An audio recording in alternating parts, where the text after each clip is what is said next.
Bonjour bien-aimés dans le Seigneur Jésus-Christ, que Dieu vous bénisse.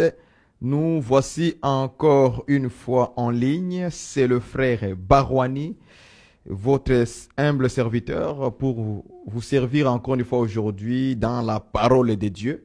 Nous voici encore aujourd'hui le 4 janvier 2023, autour de la parole. Nous allons prier le Seigneur Jésus-Christ pour commencer notre moment d'enseignement et des exhortations. Prions au nom de Jésus-Christ. Et je pense que d'abord, les sons fonctionnent.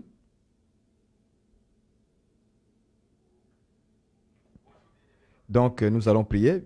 Les sons fonctionnent très bien. Nous allons prier le Seigneur Jésus. Éternel Dieu notre Père, nous te demandons d'abord pardon parce que nous sommes un peu en retard. Seigneur, c'est à cause des circonstances de la vie que nous sommes en retard à ce moment. Nous te demandons pardon parce que nous ne sommes pas fidèles à l'heure que nous avons fixée. Midi, c'est midi. 20h, c'est 20h. Nous te demandons pardon pour cela, Seigneur Jésus-Christ. Nous te prions, Seigneur, de nous assister selon ta volonté, Seigneur. Que tu te manifestes encore une fois puissamment dans cet enseignement d'aujourd'hui, en fait d'édifier le peuple de Dieu, les enfants de Dieu qui veulent t'écouter, Seigneur, encore une fois aujourd'hui. Et nous prions que tu puisses toucher tout à chacun, aussi également de partager, d'appeler les amis, d'appeler le frère, qu'ils viennent écouter la parole du Seigneur. Que ton nom soit glorifié pendant ces moments au nom de Jésus-Christ. Amen. Amen. Que Dieu vous bénisse. Nous demandons aussi pardon à nos frères et sœurs qui ont déjà l'habitude à 20h là-bas chez eux en Europe de se connecter, de recevoir la notification. 20h 19h. Oh, d'accord. Donc en Europe, c'est 19h. Donc il y a quelques pays en Afrique aussi, c'est 19h. Mais tout dépendra de votre pays là où vous êtes. Il y en a, je pense que c'est île Maurice. Île Maurice, c'est 21h. Je vais regarder ça sur l'internet. En tout cas, nous vous demandons pardon, de nous pardonner parce que à cause des circonstances de la vie, ça fait de sorte que on ne s'est pas présenté vraiment à l'heure exacte. Ok? Donc, nous sommes un peu en retard de quelques minutes. Nous vous prions dans l'amour du Seigneur Jésus-Christ de nous pardonner. Ok? Ça ne sera pas une habitude d'être tout en retard. Nous continuons notre enseignement sur Proverbe 30, versets 21 à 23, et précisément le verset 23. Je lis au nom du Seigneur Jésus-Christ. Trois choses font trembler la terre, et il en est quatre qu'elle ne peut supporter. Un esclave qui vient à régner, on l'a fait hier. Un insensé qui est rassasié de pain, on l'avait déjà donné dans l'une de mes vidéos en ligne. Vous pouvez aller chercher cela. Et une femme dédaignée qui se marie et une servante qui hérite de sa maîtresse. Donc aujourd'hui, maintenant, nous sommes sur le verset 23 parce que j'avais dit que les points, un insensé qui est rassasié de pain, on n'en parlera pas de cela aujourd'hui parce que je l'avais déjà fait une vidéo là-dessus. Pour expliquer un insensé qui est rassasié de pain. Et j'avais dit que l'insensé, en réalité, qui est rassasié de pain, c'était les nations qui est aujourd'hui l'Église. Nous sommes rassasiés de pain, le pain qui est la parole de Dieu, les enseignements du Seigneur, que les hommes de Dieu sont en train de nous livrer, de nous donner, de nous vendre. Aujourd'hui, c'est comme ça qu'on peut expliquer cette écriture-là. Un insensé qui est rassasié de pain, c'est-à-dire les nations, l'Église, qui est en train de manger la parole de Dieu aujourd'hui, et nous sommes rassasiés de cette parole de Dieu-là. Maintenant, aujourd'hui, nous sommes sur le verset 23. On nous dit une femme dédaignée qui se marie. Avant d'abord d'aller plus loin, j'aimerais aussi préciser selon les versions bibliques que vous avez chez vous, pour vous mettre tous, en fait, dans les mêmes contextes de l'écriture, des versions plutôt. Dans le même contexte des versions. Il y a des versions qui disent une femme détestée qui se marie. Ça, c'est Louis II 21. Il y a une version qui dit une femme odieuse qui trouve à se marier. Ça, c'est la Bible Semeur et français courant. Et il y a une autre version qui dit une femme dédaignée qui devient l'épouse. Bible annotée. Bon, on appelle ça Bible annotée. Et vous avez une autre version qui dit la femme digne d'être haïe quand elle se marie. Bible Martin. Et puis une autre version dit une femme digne de haine lorsqu'un homme l'a épousée. Ça c'est la Bible, la grande Bible des Tours et Bible des Sassi. C'est quand même bizarre des noms des Bibles. Hein? Donc c'est un peu comme ça que nous voyons beaucoup de versions. Chaque version a écrit de sa manière. Mais je vais essayer de prendre toutes ces versions, ok, et de formuler une phrase beaucoup plus précise et simple à comprendre. Est-ce que vous voyez ça? Bon, il y a des versions qui disent odieuse, une femme détestée, une femme dédaignée, une femme digne d'être haïe, ou bien une femme digne de haine. Ok?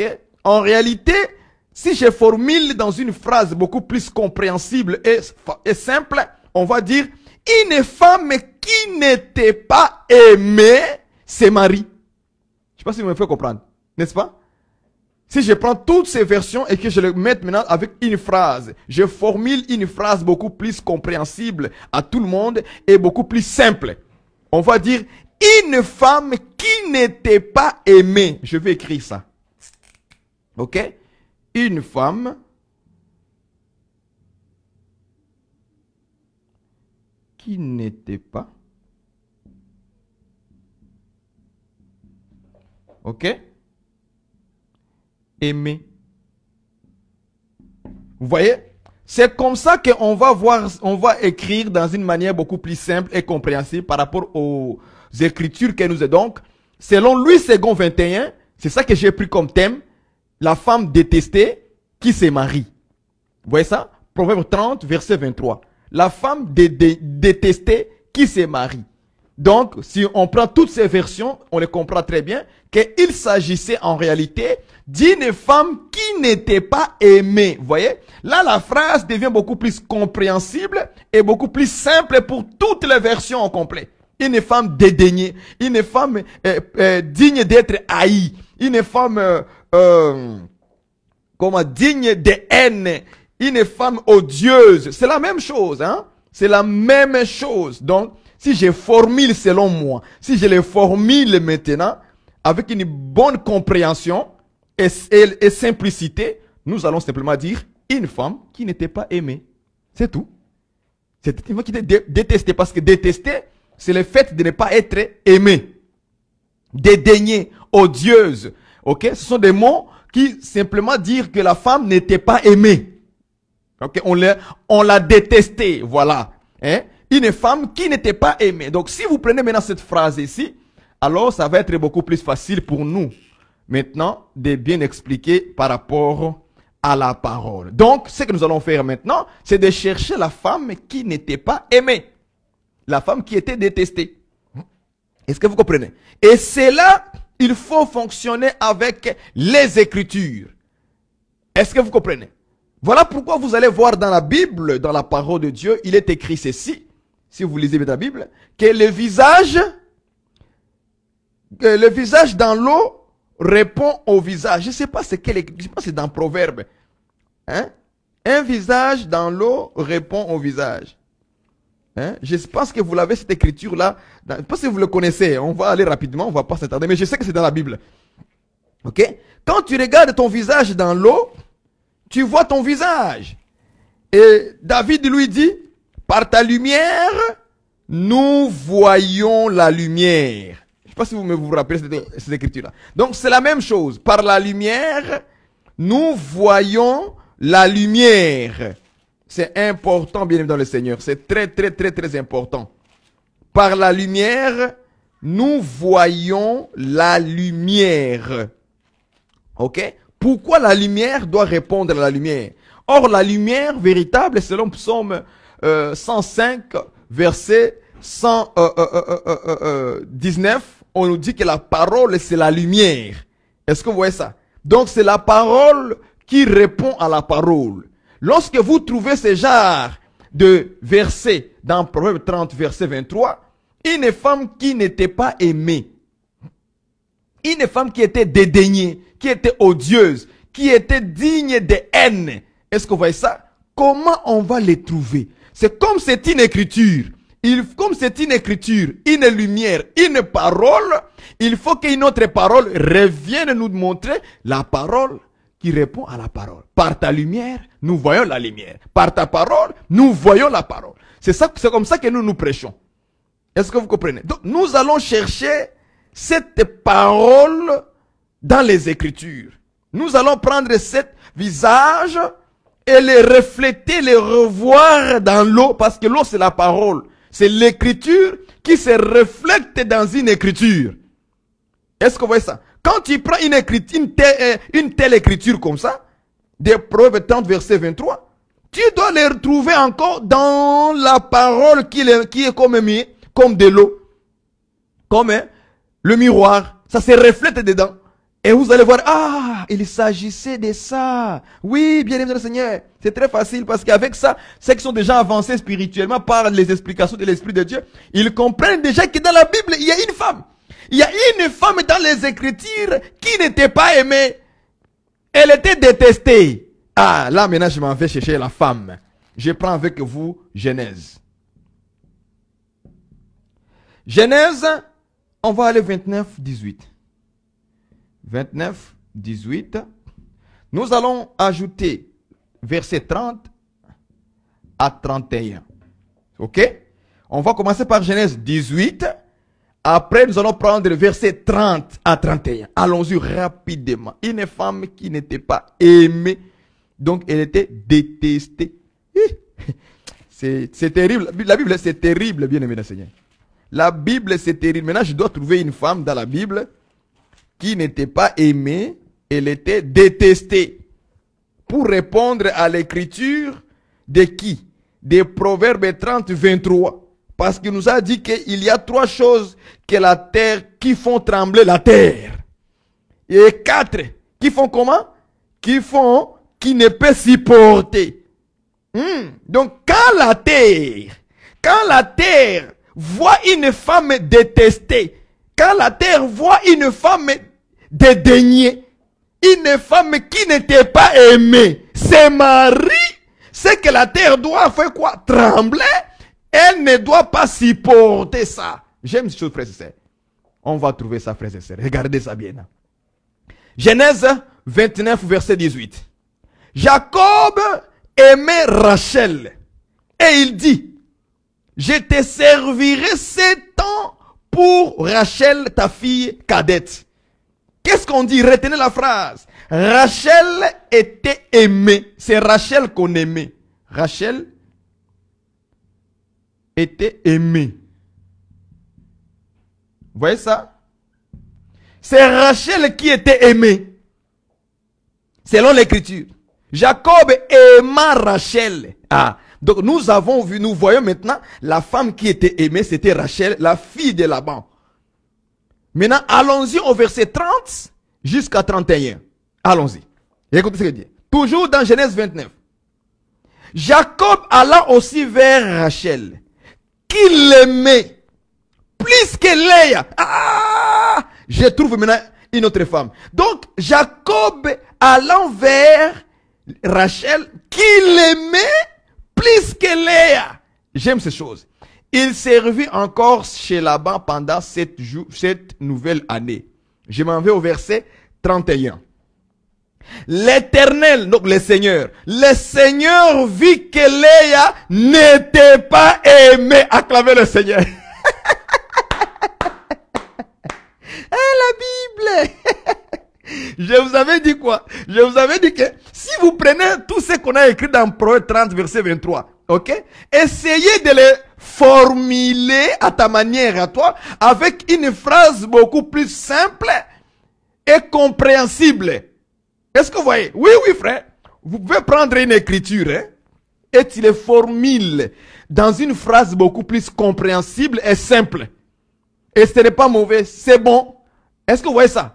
Vous voyez qu'en faisant cela, ça nous a aidé à trouver clairement là l'écriture. La femme est détestée qui se marie. Alors si je formule en réalité avec le verbe détester, si je le formule dans une bonne manière, On va dire la femme qui n'était pas aimée. C'est ça détester. C'est ça haïr. La femme digne de haine. Comme on dit dans une version ici. Une femme digne de haine. Or la haine, c'est le contraire d'amour.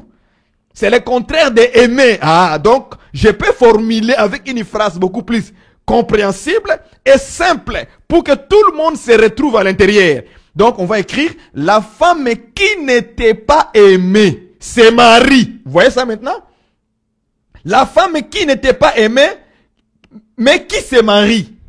Est-ce que vous voyez ça? C'est ça l'écriture. Et nous voyons maintenant dans Genèse 29, verset 18. Nous voyons que Jacob avait aimé Rachel. Donc Rachel était aimée. Mais Léa n'était pas aimée. Voilà la femme qu'on cherchait. Léa n'était pas aimée. Est-ce que vous voyez ça? Léa n'était pas aimée. Celle qui était aimée, c'était Rachel. Ok? Et la Bible dit que l'Éternel vit que Léa était détestée. Vous voyez ça? Donc, Léa détestait qui se marie. C'est la même chose. On pourra dire aussi Léa odieuse qui trouve à se marier. Selon les versions. On peut dire aussi Léa dédaignée qui devient l'épouse. On peut dire aussi Léa digne d'être haïe quand elle se marie. On peut dire aussi Léa digne de haine lorsqu'un homme l'a épousée. Selon les versions bibliques. Alléluia. Ça c'est la parole. Donc, par là maintenant nous avons trouvé la personne qu'on cherchait. C'est Léa. C'est Léa qui n'était pas aimée. C'est Léa qui était détestée. C'est Léa qui était dégoûtée. C'est Léa qui était méprisée, parce que dédaigner aussi veut dire mépriser. Une femme méprisée. Est-ce que vous voyez ça? Tout ça, c'est la même chose. Ne vous inquiétez pas. Non, toutes les versions, on va se retrouver seulement dans une femme qui n'était pas aimée. Est-ce que vous voyez ça? C'est qui? Si on vous pose la question, qui est cette femme dans Proverbe qu'on dit qu'elle était, dis-toi c'est Léa. Et dans les versions, l'écriture plutôt, Genèse 29, verset 18, 30 à 31. Est-ce que vous voyez ça? Donc, Léa, c'est la femme qu'on cherchait dans Proverbe 30, verset 23. C'était elle la femme qui était détestée. C'était elle la femme qui était haïe. C'était elle la femme qui était odieuse, dédaignée. Tout simplement, la femme qui n'était pas aimée. Après, ça lui dit, qui se marie. Ah! Comment est-ce que Léa a-t-elle arrivé à se marier? Comment cela s'est passé? C'est ça maintenant que nous allons commencer notre enseignement. Donc, on pourra dire dans l'écriture, Léa détestait qui se marie. Léa qui n'était pas aimée, qui se marie. Donc, comment maintenant Léa a trouvé le mariage? Un homme l'a épousé. Selon l'histoire que vous connaissez, c'était l'histoire de Jacob. L'homme principal, c'est Jacob. Sachez-le bien qu'aujourd'hui, je ne vais pas expliquer tous les détails. Hein. Non, je vais prendre les éléments essentiels et avec ça, nous allons fonctionner pour former un visage. Est-ce que vous me comprenez?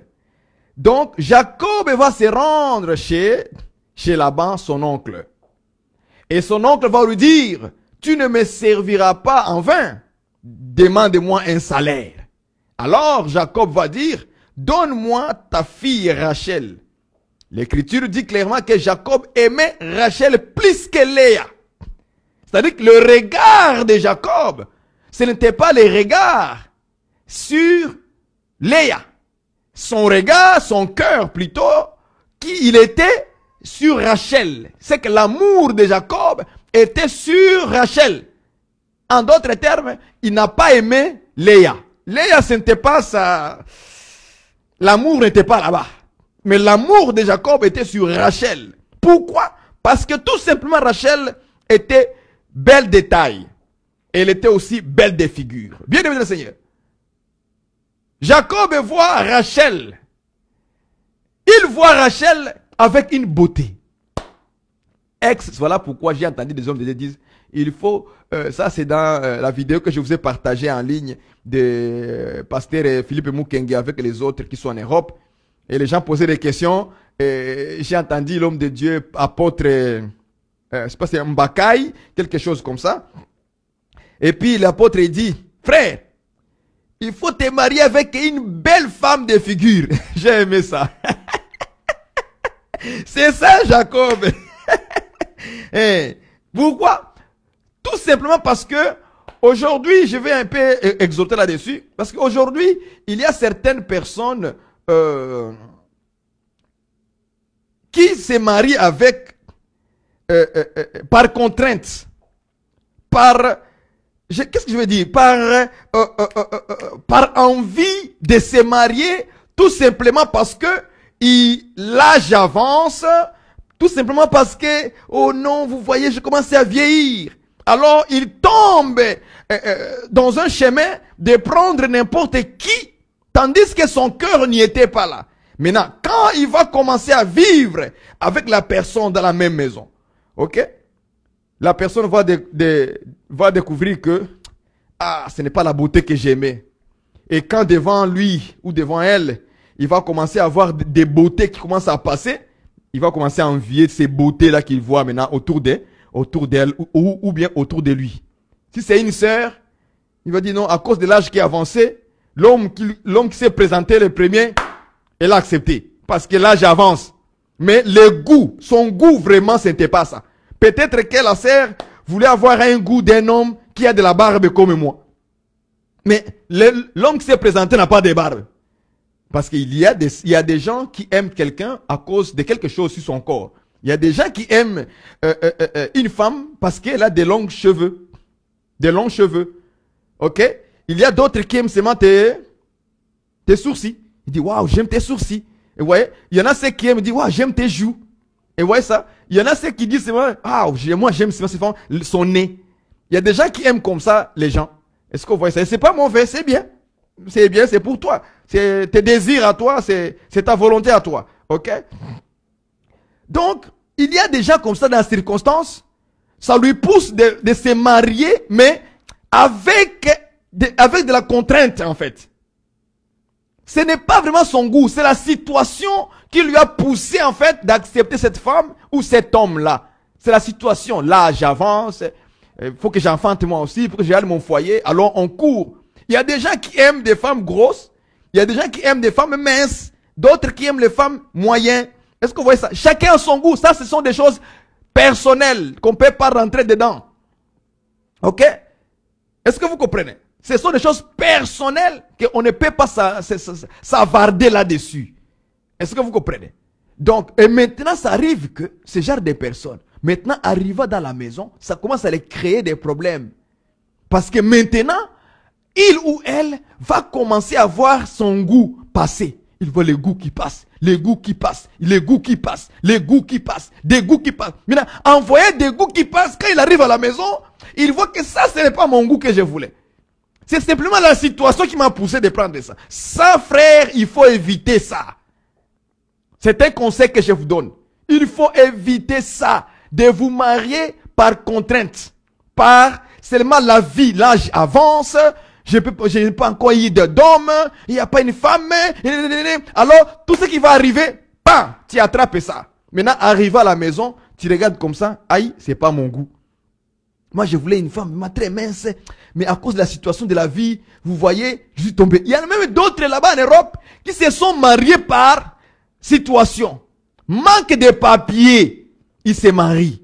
Est-ce que vous comprenez ça? Il y a des gens comme ça, parce qu'il veut avoir des papiers.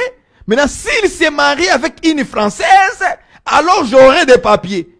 Mais arrivant à la maison, ce n'est pas son goût. En réalité, cette femme-là, ce n'est pas son goût. Et ça, pour les frères et sœurs qui sont en Europe ou même au Canada, évitez ce système-là. C'est un système diabolique. Est-ce que vous comprenez? C'est un système diabolique. Ça va vous pousser à faire des choses. Parce que dans la sainte doctrine que je vous prêche selon les Écritures, on ne joue pas avec le mariage. Quand on se marie une seule fois et c'est fini. Au moins qu'un, l'un ou l'autre puisse mourir. Là, l'Écriture ouvre une porte pour dire que tu peux te marier à qui tu veux, mais dans le Seigneur.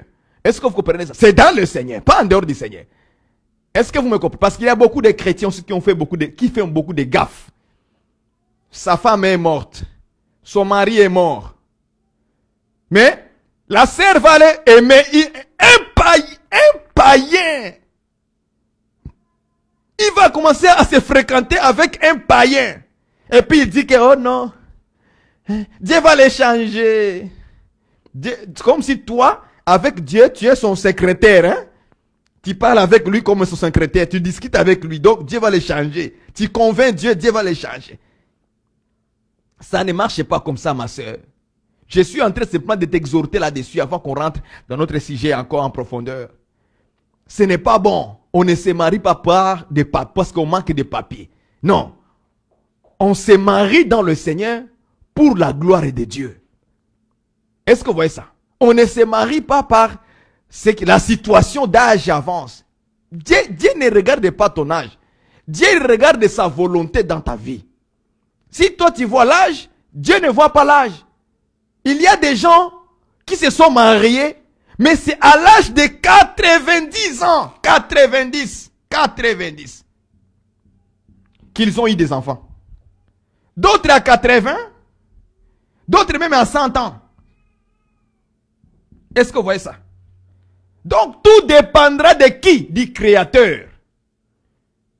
Il y a les gens qui se sont mariés aujourd'hui, quelque temps après ils ont eu 5 enfants, 10, 3 enfants, triplés, jumeaux. Est-ce que vous voyez ça? Tout dépendra de qui? Du Créateur. D'autres, ils ont entendu à 90. Comme Sarah. Il s'est marié, mais Sarah a eu son premier fils à 90. Donc tout dépendra de qui? Du Créateur. Ça ne dépend jamais de l'homme dans ces choses, dans ce domaine-là. Il y en a ceux qui se sont mariés à l'âge de 16 ans. Il s'est marié. L'autre est venu dans le monde, c'est à l'âge de 30 ans qu'il s'est marié. L'autre est venu dans le monde, c'est à l'âge de 45 ans qu'il s'est marié. D'autres est venu dans le monde, c'est à l'âge de 60 ans qu'il s'est marié maintenant. Donc toute sa vie, depuis à l'âge de 1 an, depuis qu'il est né, l'âge de 0, jusqu'à 60 ans. C'est là maintenant qu'il s'est marié. D'autres sont arrivés à 16 ans. D'autres à 18, à 17, d'autres à 20, d'autres à 22 ans. Ma femme, elle, c'est à l'âge de 26 ans. Est-ce que vous comprenez ça? Donc, chacun dépendra. Moi, je me suis marié à l'âge de 32 ans. Vous voyez comment Dieu a tracé mon calendrier? Donc, tous les temps, depuis que je suis né, c'est à l'âge de 32 ans que je me suis marié. Est-ce que vous comprenez ça? L'autre, peut-être, va se marier à l'âge de quoi? De 40 ans, comme Esaïe, comme Isaac. Vous voyez ça? Isaac s'est marié à l'âge de 40 ans. D'autres viendront se marier peut-être à l'âge de 70 ans. Donc, tout dépendra du calendrier de Dieu qu'il a placé dans la vie de tout un chacun. Ce n'est pas la force de l'âge que Dieu suit. Non. Dieu suit sa volonté. Est-ce que vous voyez ça? C'est ça que Dieu suit. Dieu, il suit sa volonté. C'est à nous qui ont la connaissance de Dieu dans ces choses. C'est de se soumettre à Dieu. Que la chair monte, que la chair descende, que la chair... Dieu s'en fout. Dieu suit sa volonté. Et quand ça va venir, ça viendra tout seul, sans forcer. Ça viendra tout seul. C'est pour ça que tu vas voir que beaucoup de filles qui sont dans le monde, qu'est-ce qu'elles font? Elles vont aller tomber enceintes avec des hommes croyant que si on les met enceintes, ok? Si on les met enceintes, vous voyez? Si on les met enceintes comme ça, donc, les garçons vont les garder. Oh, quelle mauvaise erreur, mon ami, jeune fille. Une chose qu'il ne faut jamais faire, c'est laisser tomber enceinte par un homme qui n'est pas peut-être de ton goût. Parce que l'âge avance, tu as déjà 25 ans. N'est-ce pas? Alors tu te permets de tomber enceinte parce que tu crois que si je tombe enceinte, il va me garder. Or, c'est faux. L'homme est compliqué. C'est ça qu'il doit comprendre. Jeune fille, l'homme est compliqué. Ce n'est pas parce qu'il t'a mis en grossesse qu'il va rester avec toi. Il y a eu des gens qu'on a mis en grossesse, l'homme a quitté après, il les a quittés. Ce n'est pas l'enfant qui va naître, qui va les faire garder. Parce que dans ta tête, tu s'est dit, si je tombe enceinte, les garçons vont me garder comme ça, il sera mon mari. Alors, elle se laisse aller de tomber enceinte. Elle tombe enceinte, les garçons les laissent. Au début, les garçons font semblant. Il fait semblant. Il est là autour des bébés qui est né. Oh, joli bébé. Ouh, joli bébé. Il est autour de ça. Dès que l'enfant aura 2 ans ou une année, tout dépend. 1 an ou 2 ans, les garçons commencent à sentir d'aller voir ailleurs. Et puis tu commences à voir les garçons commencent à manifester certains caractères avec toi. Des résistances. Il ne répond plus à tes appels. Est-ce que vous voyez ça? C'est un signe que le garçon a déjà trouvé son goût dehors. Il a déjà trouvé son goût dehors. Alors tu vas rester seul avec ton fils ou ta fille de 1 an, de 2 ans, maintenant en train de te battre dans la vie tout seul pour que l'enfant survive aussi. Parce qu'un enfant, lorsqu'il vient au monde, il survit par les parents. Jeune fille, tu dois comprendre cela aujourd'hui. Quand vous amenez les enfants dans ce monde, sachez-les que vous êtes responsable de vos enfants. Ce n'est pas les voisins qui seront responsables de tes enfants. Ce n'est pas tes parents qui seront responsables de tes enfants. C'est plutôt toi-même, tu es le premier responsable de tes propres enfants.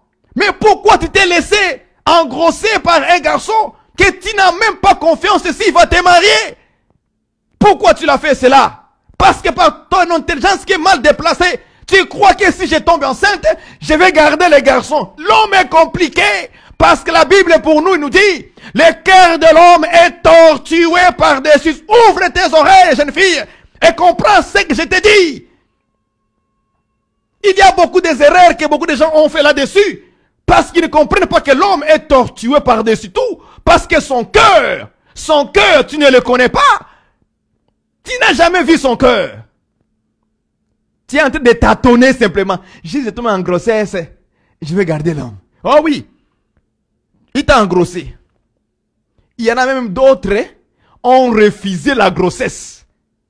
Malchance. Eh! Quelle malédiction! Tu viens.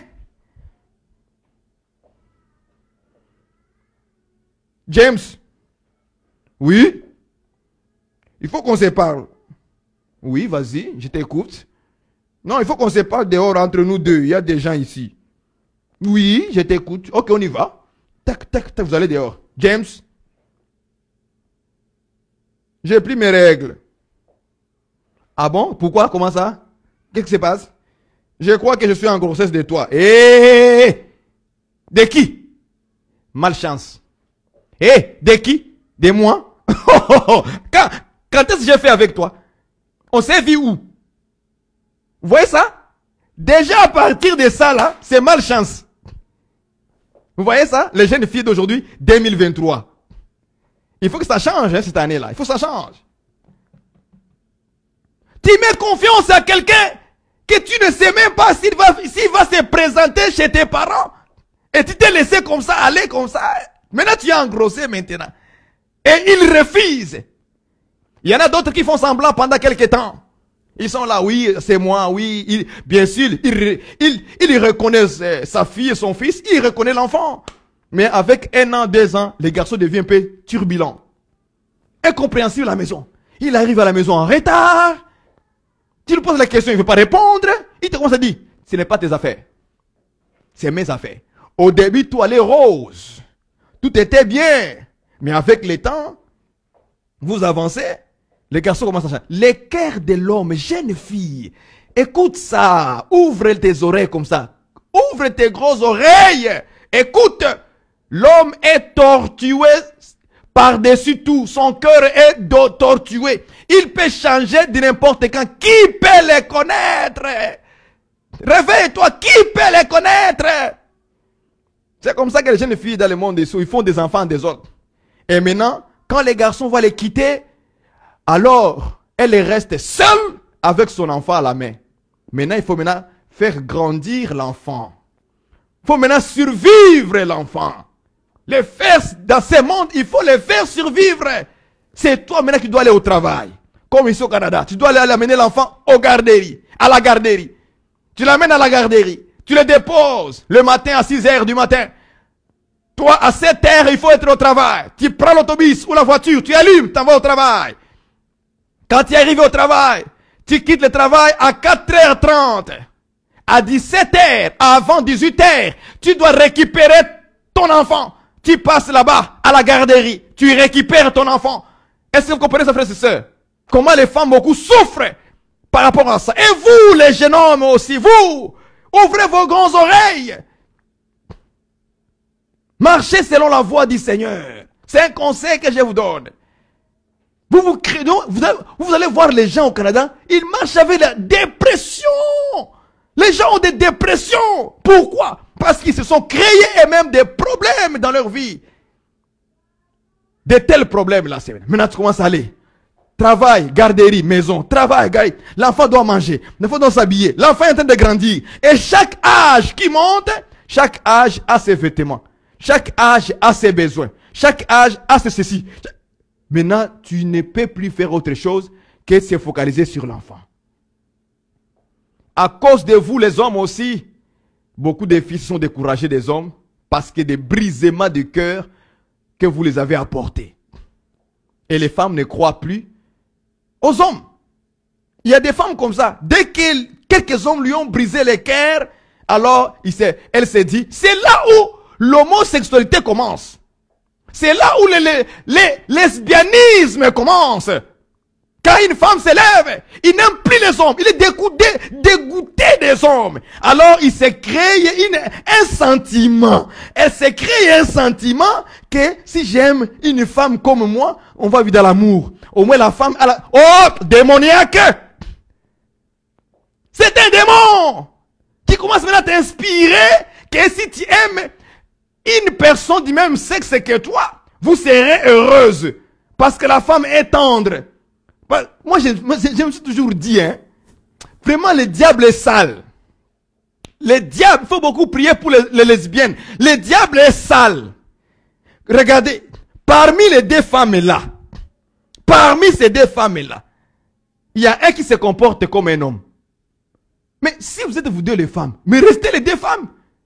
Mais pourquoi parmi vous deux, il y a un qui se montre comme un homme? Il met veste, cravate, veste, pantalon, souliers, homme, pantalon, homme, chemise, homme, veste, homme. Et il va quand même couper la coiffure comme un homme. Mais c'est une femme. Et maintenant, la marche comme un homme. Je me dis, mais toi tu as dit que tu n'as pas besoin d'homme. Tu as besoin d'une femme. Mais pourquoi maintenant elle est là? Bon, si c'est elle, si c'est il, je sais pas comment on va dire. Mais pourquoi il, elle est là? Il, elle, on va l'appeler il, elle. Pourquoi il, elle se comporte comme un homme? Il s'habille comme un homme. Il marche comme un homme. Pourquoi? Si toi tu dis que tu avais besoin d'une femme parce que la femme est tendre, mais tu tombes sur quelqu'un qui se comporte, donc tu as encore besoin d'un homme alors. Diabolique. Diabolique. Nous condamnons ça. Nous t'appelons seulement à la repentance parce que Jésus-Christ t'aime aussi, madame. Madame, Jésus-Christ t'aime aussi. Il t'aime. Il veut que tu quittes dans ce monde de lesbianisme que Satan t'a aveuglé à l'intérieur. Que Satan t'a enchaîné de te faire croire que si tu fais ceci, si tu aimes cela comme du même sexe comme toi, tu seras bien, tu auras de l'amour. C'est une fausseté, c'est du mensonge. C'est le père du mensonge et il restera dans les mensonges. Satan ne vous dit pas la vérité dans votre cœur et dans votre pensée. Il ne vous dira jamais la vérité que ce que vous faites, Dieu a condamné ça. C'est un péché. Il ne le vous dira jamais. Est-ce que vous me comprenez? C'est le conseil que je vous donne. Venez à Jésus-Christ. Il est la parole qui accueille tout le monde. Et il va vous donner la vie. Vous sanctifier. enlever en vous le sentiment de lesbianisme. Donc, c'est comme ça que beaucoup de femmes, ils gardent les hommes en ayant les moyens de tomber enceinte en grossesse. Surtout chez les jeunes filles. Nous ne voulons pas qu'en 2003, que ce soit ainsi pour toi, ma soeur qui m'écoute. Ce n'est pas une bonne façon de garder un homme, ça. Non. La grossesse, ok? La grossesse, c'est le fruit de l'amour des deux personnes d'abord. Est-ce que vous comprenez ça? C'est comme ça que nous on définit la grossesse. Les fruits de l'amour. Si nous aujourd'hui spirituellement nous sommes en grossesse comme église, c'est à cause de l'amour de Jésus. C'est pas parce que nous on se dit bon, je vais tomber enceinte de Jésus pour que je garde Jésus. Non, c'est Jésus qui te garde. C'est l'homme qui garde la femme parce que il est responsable de l'amour qu'il t'a donné. Acclamez le Seigneur. J'aime ces choses-là. Ce n'est pas la femme qui garde l'homme, c'est l'homme qui garde la femme. C'est ça l'évangile. Ah, j'aime ça, jardin d'Éden. Dieu dit à Adam, tu garderas les jardins. Pour nous, les jardins, selon Cantique des Cantiques, c'est la femme. Acclamez le Seigneur. Maintenant, qui garde les jardins? Qui garde la femme? C'est l'homme qui doit. C'est Jésus qui doit nous garder. Nous, on ne garde pas Jésus. C'est Jésus qui nous garde. Ah, la Bible. C'est ça la parole, frère. Ce n'est pas biblique de dire que la femme doit garder l'homme. Non, non. C'est l'homme qui garde la femme. Adam, tu garderas les jardins. Tu vas cultiver les jardins.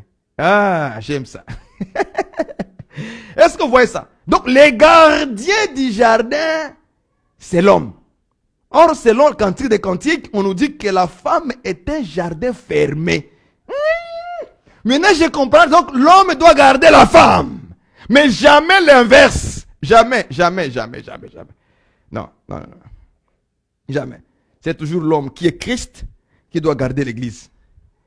C'est pourquoi on appelle les bons bergers qui nous gardent. Est-ce que vous voyez ça? Nous, on n'est pas berger par rapport à Jésus. C'est Jésus qui est berger par rapport à nous. Nous, on ne peut pas être berger par rapport à Jésus. Non, ça ne marchera pas. Est-ce que vous voyez ça? C'est ça la bonne manière de prêcher la parole. Donc, toutes les femmes qui créent ce système-là, vous devez vous repentir. C'est très, très, très important envers Jésus-Christ, le Dieu créateur. Parce qu'il ne permettra pas que ces choses soient comme ça. Est-ce que vous voyez ça? Soit pas comme ça. Donc, on ne se marie pas par contrainte, par l'âge qui avance, mais on doit être comme Jacob, aimant Rachel. Donc, tu dois d'abord aimer Rachel, frère. Est-ce que vous voyez ça, frère? Tu dois aimer Rachel, ton Rachel à toi. Ma soeur, tu dois aimer l'homme là. Ton Jacob aussi, tu dois l'aimer. Tu ne dois pas manifester à gauche et à droite. Non, non, je dois le faire comme ça pour garder Jacob. Non, non, non. Ce n'est pas ce que Rachel a fait. Suivez les traces de Rachel, traces de Léa. Ils n'ont pas fait de système comme ça pour garder Jacob, pour obtenir Jacob. Non, non, non, non, non. Non, non, non. Il y a eu d'abord de l'amour, frère. Il faut d'abord aimer. Tu regardes la personne, tu dis, ça c'est mon goût. Ouais, parce que le goût est personnel, frère.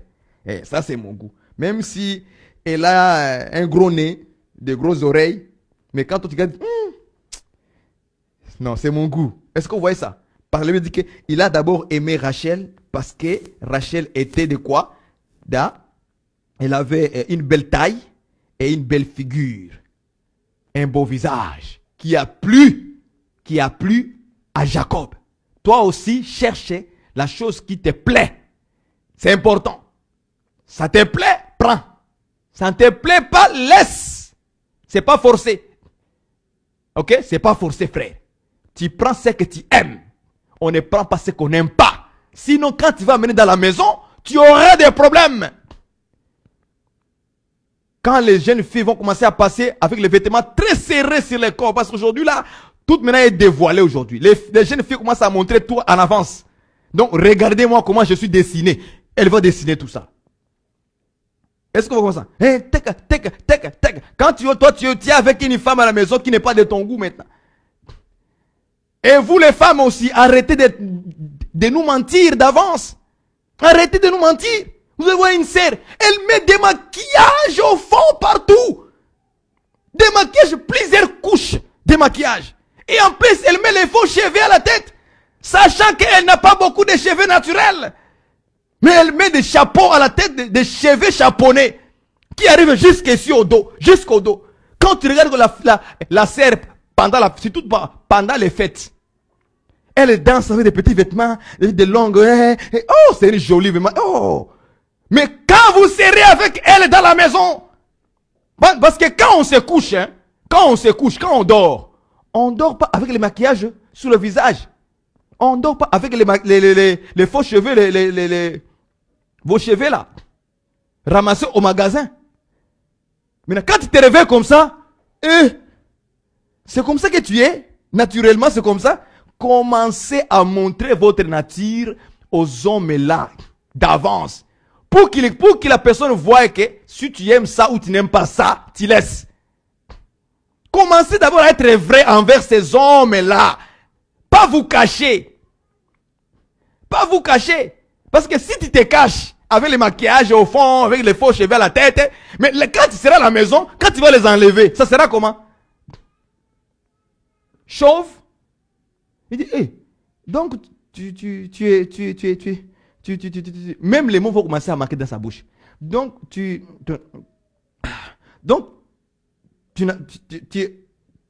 étais chauve. Il dit, oui, j'avais perdu les cheveux quand j'étais... Là, tu commences à expliquer. Oui, j'avais perdu les cheveux quand... C'est une maladie familiale. Pourquoi? Maintenant, il est découragé. Il dit, aïe. Donc, c'est comme ça alors. Donc, j'ai pris une femme qui est chauve, qui n'a pas de cheveux comme ça. Maintenant, c'est une honte de te présenter devant les gens comme ça. Parce que moi, je suis dans la sanctification. Moi, je suis dans la parole. Maintenant, ça sera comment maintenant? C'est quoi le projet? Vous voyez? Tu viens maintenant de décourager quelqu'un dans le cœur. Et là, il va commencer... Vous savez, ma soeur, comprends ce que j'ai dit, hein? S'il te plaît, sois naturel envers lui. Montre-toi naturellement tes cheveux. Montre-toi tout de toi naturellement. Quand vous parlez au téléphone, montre-toi naturellement. Ne commence pas par... Vous voyez, il y a des femmes hein, qui sont bizarres. Il veut parler avec son homme, hein, quelqu'un avec qui ils sont en train de se préparer en fait pour se marier. Vous allez voir la personne. Quand on l'appelle, elle est au lit, hein, elle se réveille. On l'appelle, c'est lui. Elle laisse le téléphone, hein, elle va devant le miroir. Elle se tape les poudres rapidement. Elle prend son chapeau là, elle met sur la tête. Paf. Allô, bonjour. Oui. Ça va? Oui, ça va très bien. Ça va très très bien. Et toi, ça va? Tu viens te réveiller? Ah non, non, ça va. J'étais là, oui, ça va. Ça va. Ça va. Bien-aimé dans le Seigneur, c'est vraiment une honte de jouer un jeu comme ça. C'est une honte. Et toi, tu dis que je suis en Christ, je suis en Jésus. Mais quand tu fais les mouvements des mensonges, tu ne vois pas tout ça que c'est des mensonges. Je vous en supplie, soyez vrais. Montrez-vous, c'est moi. Je me suis, avec oui, je vais de me réveiller. Oui. Montre-toi. C'est un conseil que je vous donne pour éviter un problème, parce qu'on ne se marie pas deux fois, on se marie une seule fois. Au moins qu'il y ait la mort. Au moins qu'il y ait la mort. Mais on se marie qu'une seule fois. Quand tu seras à la maison, maintenant l'homme est découragé de voir des têtes chauves. Ça sera comment? Hein? Chaque fois qu'il regarde, parce que nous les hommes, hein, c'est clair que je vous donne les sœurs là. Nous les hommes, on aime ça présenter nos femmes devant les gens. On se sent fier. C'est mon épouse. Alléluia. Dans le cœur là, on est en train de louer le Seigneur. Ça fait d'amour. Ça fait d'abisso. Tata. Donc, même les femmes aussi, je sais, elles aussi, elles sont comme ça. Elles disent que ça, c'est mon mari. Pourquoi? Elle est fière de son mari. Elle voit l'homme sage. Elle voit l'homme intelligent. Elle voit l'homme qui travaille pour le Seigneur, qui crée Dieu. Ah, quand elle dit, ça c'est mon mari. Ça nous donne la fierté. Même les frères, servez le Seigneur pour donner la fierté à vos femmes dans la foi. Ah, si les frères pouvaient comprendre ces choses, on sera nous tous ensemble heureux et heureuses dans nos couples. Il y a quelque chose, dans le cœur là, il y a quelque chose. Quand tu regardes ta télé, tu dis oui. Tu dis frère, tu étais marié avec une belle femme. C'est une fierté. Quand tu entends ça, tu dis merci frère, merci frère. Mais dans le cœur, tu es content. Tu veux exploser. C'est ça les choses. Ce sont des conseils que je vous donne. Hein. C'est apprendre ou à laisser. Bon. Moi, de mon côté, c'est comme ça. Moi, de mon côté, c'est comme ça. Je prends quelque chose qui me plaît. Et j'ai pris une femme qui me plaît. C'est mon goût. Quand elle met la robe que j'aime, la longue robe, là, je dis, voici l'église. Ça me réjouit. Mais parfois, je me cache, je ne montre pas ça à ma femme. Mais dans le cœur, ça bouillonne. Est-ce que vous voyez ça? Quand je vois ses cheveux, je dis, maman Esther, que Dieu te bénisse. Il dit, parfois, je prends la peigne, je peigne ça. Mais pendant que je le peigne comme ça, là, je dis, Seigneur, tu m'as donné une belle femme. Alléluia.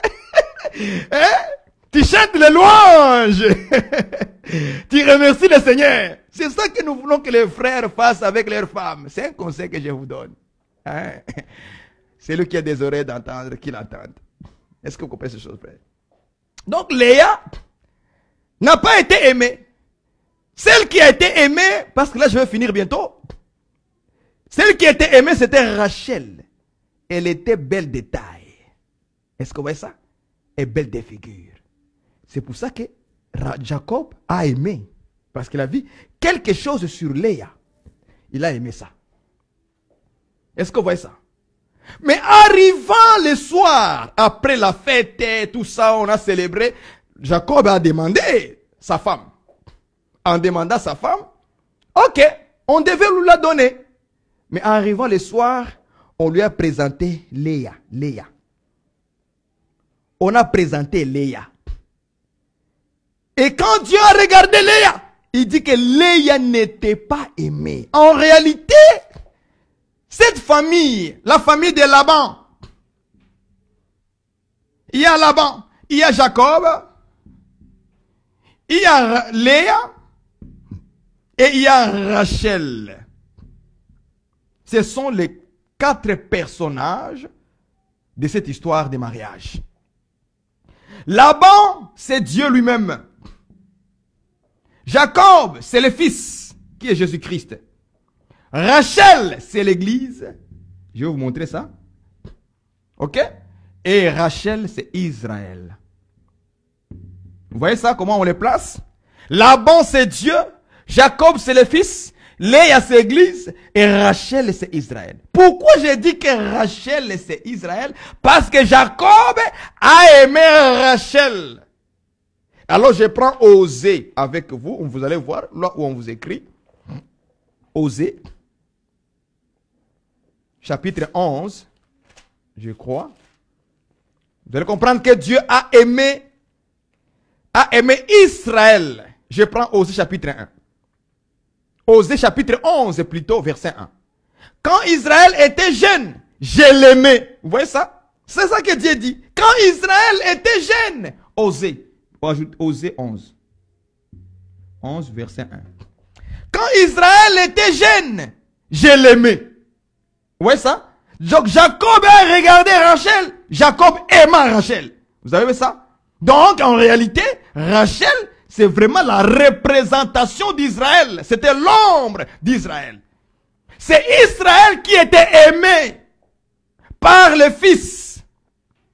Lorsque Jésus-Christ est venu en Israël, Jésus-Christ était venu pour Israël.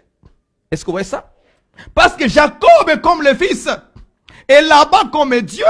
Laban va aller vers Jacob va aller vers Laban. Laban était où? Laban, c'est le monde, c'est chez Laban là-bas. La maison de Laban, c'est le monde.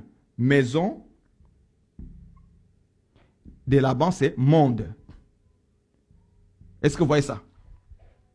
Donc, la maison de Laban représente le monde.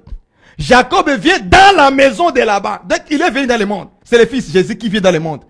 Est-ce que vous comprenez ça? Quand il vient dans le monde, il trouve dans le monde des peuples. Israël est le nation au pluriel. Ok? Nation. au pluriel.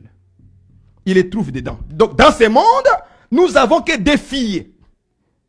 Si on te dit dans le monde, il y a combien de filles? Il y a des filles. Qui est qui? Israël et le nation au pluriel. Ce sont les deux filles de Dieu, de Laban, qui étaient dans sa maison, dans le monde. Est-ce que vous voyez ça? Maintenant, Jacob vient dans la maison de Laban, donc dans le monde de Dieu. Il vient à l'intérieur, il descend. Et il y regarde deux filles. Ah! Il voit, cette fille est belle de figure, est belle de taille. C'était Rachel. C'est qu'Israël était belle de figure et belle de taille. Je ne peux pas rentrer tout en détail, je vous ai dit. Je ne rentrerai pas à tout expliquer. On va rester ici pendant 10 heures du temps. Parce que c'est verset par les versets, je dois les détailler, les expliquer morceau par morceau dans la prophétie. Mais on a seulement 1 heure, frère. Et le temps passe déjà. Voilà pourquoi je saute. Est-ce que vous voyez ça? Je sais que vous êtes intelligent, vous me comprenez. Je le sais, vous me comprenez. Donc, je saute rapidement. Parce qu'on doit finir. Donc, Israël était belle de figure, belle de taille. C'est pourquoi Jésus, qui est Jacob, l'a aimé. Parce qu'Israël avait la loi de Moïse et les prophètes. Est-ce que vous comprenez cela? Alors, il est venu chez le sien. Qui est qui? Qui est Israël. Il est venu pour Rachel. Pour marier Rachel. Donc, le projet de Jésus pour venir sur la terre, c'était pour les Juifs. C'est comme ça que, frère bien-aimé, ma soeur, tu dois comprendre cette histoire. Ce n'est pas en vain que ça existe. C'est pour nous donner la réflexion de comprendre la grâce de Dieu sur nous. Donc, il est venu chez les siens qui étaient Israël et Rachel pour récupérer Rachel. Et il a vu Rachel, il a aimé Rachel. Lui, c'est pour lui l'amour de Dieu était sur Israël. Osée 11, verset 1. L'amour de Dieu était sur Israël. C'était pas sur les nations. C'était sur Israël. Ce n'est pas Léa qui était aimée. Léa était détestée. C'est que nous, les nations, on était la femme détestée. La femme digne d'être haïe. C'était nous, les nations. Parce qu'on n'avait pas les prophètes, les patriarches, ni la loi. On n'avait absolument rien du tout. Donc, on n'était pas belle. Ni de taille, ni de figure. Est-ce que vous voyez ça? Parce qu'on manquait les éléments qui doivent nous faire, qui doivent nous donner la beauté. On les manquait, c'est là. Est-ce que vous me comprenez? On manquait la beauté. On manquait quelque chose qui doit nous rendre belles. On le manquait. Parce qu'on n'avait pas les prophètes, ni la loi de Moïse, ni l'alliance, ni les patriarches. On manquait absolument toutes ces choses-là. Alors, Jacob va demander maintenant sa femme Rachel. Là, je me mets de plus manière, plus rapide. Le soir venu, on va lui donner maintenant Léa. La Bible dit ceci. Jacob a passé toute la nuit avec Léa. Et le matin, il se réveille, il trouve que c'était Léa. Est-ce que vous comprenez? Il trouve que c'était Léa. Il a passé toute la nuit avec la femme détestée. Avec la femme délaissée.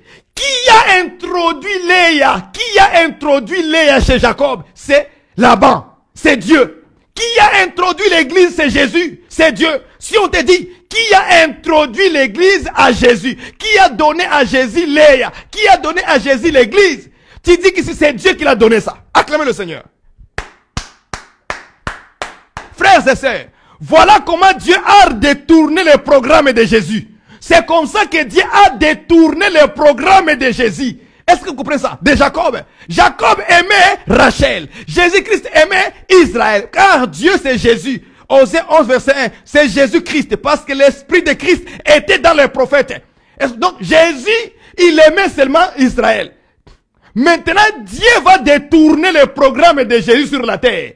Au lieu que Jésus puisse récupérer Rachel, Dieu va introduire l'église qui est là aujourd'hui. Acclamez le Seigneur. C'est ça la grâce. On n'était pas aimés, frère. Ma soeur, nous n'étions pas aimés par Dieu, par Jésus-Christ. Mais Dieu va détourner le programme de Jésus. Et il va le faire où? À la croix. Quand Jésus va monter à la croix, le programme de Dieu change complètement. Là-bas va détourner le programme du Seigneur. il va récupérer Léa. Il dit, dans notre coutume, c'est la coutume de Dieu. J'aime la coutume de Dieu. On ne donne jamais la cadette avant l'aîné. L'aîné doit être introduit d'abord. Que l'aîné goûte d'abord à la semence. Que l'aîné goûte d'abord à la semence de l'homme. Après la cadette goûtera. Acclamez le Seigneur. J'aime ces choses, frère. Il faut d'abord que Léa, qui est l'aîné, puisse goûter d'abord à Jacob, puisse goûter la force de Jacob, puisse goûter la vigueur de Jacob. Alors Rachel viendra goûter après. Alléluia. C'est ça le programme de Dieu, frère, pour l'église. Quand tu comprends ça, frère, tu ne joueras jamais avec la grâce de Dieu. Il y a les gens qui jouent avec ça. Ils se promènent dans les péchés. Ils vivent dans les péchés. Ils s'emboubobent dans les péchés. Ils nagent dans les péchés. Ils dansent avec les péchés. Il ne comprend ni la grâce de Dieu sur lui. Il ne comprend pas. Qui t'a introduit à Jésus-Christ? C'est Dieu. C'est la raison pour laquelle l'Écriture dit, personne ne vient à moi si ce n'est le Père. Si ce n'est le Père qui l'attire. La Bible. Jésus. Oh mon Dieu, Seigneur Jésus. Merci Seigneur. Tu m'as pris Léa. Vas-y Léa. Vas-y Léa. Vas-y Léa. Vas-y. Acclamons le Seigneur Jésus-Christ. Léa, vas-y. C'est là-bas qui va prendre Léa. Viens. Vas-y, entre là-bas. Vas-y, c'est Jésus. Vas-y, c'est Jacob. Qui a tiré Léa? C'est Dieu. C'est Dieu, frère. C'est Dieu. Merci, Seigneur, pour ta grâce, Seigneur Jésus. Oh, mon Dieu. Tu m'as introduit. Tu m'as introduit, moi qui n'étais pas aimé. Tu m'as introduit, moi qui étais détesté. Frère, quand tu pries, prie un peu pour dire, Seigneur, selon ta parole, tu as introduit Léa chez Jacob. Tu m'as introduit moi aussi à Jésus-Christ, moi qui n'étais pas aimé. Rappelle à Dieu la parole. Et la bénédiction va descendre sur toi. Dis, Seigneur, merci pour ta grâce. De m'avoir introduit. De m'avoir tiré vers le Fils. Aujourd'hui, je vis par lui. C'est comme ça maintenant que Léa sera mariée. Et l'écriture est accomplie. La femme détestée qui se marie. Il s'est marié à qui? À Jacob. Le véritable, je sais qui? C'est Jésus-Christ.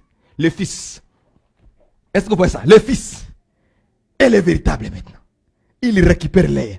Et il va passer toute la nuit. Hein? L'écriture dit comment? Je prends avec vous. Le soir. Verset 23. Le soir, il prit Léa, sa fille, et l'amena. Vous voyez ça? Qui l'a amené? C'est là-bas. C'est là-bas qu'il l'a amené. Personne ne peut venir vers moi sans que le Père l'attire. Vous voyez ça? Le Père, c'est qui? C'est Laban. Donc, Jésus était en train de répondre à cette écriture. Personne ne peut venir à moi, Jacob, sans que Laban l'attire. L'amène. Il amène. Est-ce que vous voyez ça? Qui a amené Ève vers Adam? C'est Dieu. Ah, donc, Adam n'avait pas la force, les moyens de t'attirer. Mais il faut que Dieu le fasse à sa place. Dieu prend Ève, il attire Ève vers Adam. Est-ce que ça? C'est le mouvement de quoi ça? De l'enlèvement. Vous voyez ça? C'est Dieu qui doit prendre la femme et l'amener vers Ève, vers Adam, vers l'homme.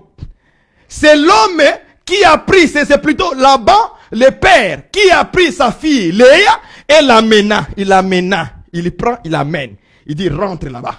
Va d'abord goûter. C'est comme ça qu'aujourd'hui, nous sommes en train de goûter à la sémence, à l'amour de Jacob. On en profite maintenant aujourd'hui. C'est-à-dire que dans la période dans laquelle nous sommes, aujourd'hui, nous sommes pendant les soirs. Donc jusqu'à ce moment, Jacob n'a pas encore eu la découverte que ce n'est pas Rachel que tu aimais. Ce n'est pas Israël. Donc jusqu'à ce moment, il n'a pas encore pris conscience. C'est ça le mystère de Jésus. Aujourd'hui, Jésus, il n'a pas encore pris conscience que la mission doit finir avec Léa pour que je rentre maintenant en Israël, chez Rachel, pour récupérer celle que... Frère, je vous dis, hein, il y aura un moment où Jésus va finir sa mission dans les nations. Parce que nous sommes encore le soir, il n'a pas encore pris conscience. Mais il prendra conscience quand il sera le matin. Est-ce que vous voyez ça? Or, le matin ici explique tout simplement le temps de l'enlèvement. C'est que l'enlèvement a déjà eu lieu. Alors l'homme prend conscience que la prophétie de Osée doit s'accomplir. Donne-moi aussi Rachel. Ce n'est pas elle que je voulais, c'est l'autre que je voulais. Maintenant, comme tu m'as donné l'autre, je la garde. C'est l'enlèvement. Maintenant, il faut retourner chez Israël. C'est ça le programme de Dieu. Le programme de Dieu, frères et sœurs, faites attention. Toute chose a un fin, une fin. Toutes choses ont fin. Donc, si aujourd'hui la grâce chez les nations continue, c'est parce que nous sommes encore dans les soirs, pendant les soirs. Jacob n'a pas encore pris sa conscience. Le matin arrivera, il va se dire, ah, la mission est finie. Je dois maintenant aller récupérer l'autre que j'aimais. Donc, Israël est encore dans les programmes de Dieu. Si quelqu'un vous dit que Israël n'est pas dans les programmes de Dieu, c'est faux. C'est un mensonge. C'est un faux enseignement. Israël est encore dans les programmes de Dieu. C'est ça Rachel. Il faut qu'il récupère aussi Rachel. Les deux femmes seront récupérées par le Seigneur Jésus-Christ lui-même. Alors, Dieu va envoyer les deux soins pour récupérer Israël. Pour les prêcher l'évangile maintenant que nous, les nations, ont cru. Est-ce que vous voyez ça? Donc aujourd'hui, nous bénéficions d'abord, nous, Léa qui n'était pas aimée, l'église qui n'était pas aimée, qui était détestée, digne d'être haïe. Mais nous avons eu grâce de se rapprocher de qui? De Jacob. Parce que le Père nous a amenés. Le Père nous a introduits. Dieu a pris l'église et il a tiré vers Christ, vers le fils Jacob. C'est comme ça que nous bénéficions pendant les soirs, les temps de la grâce, nous bénéficions la sémence de Jacob.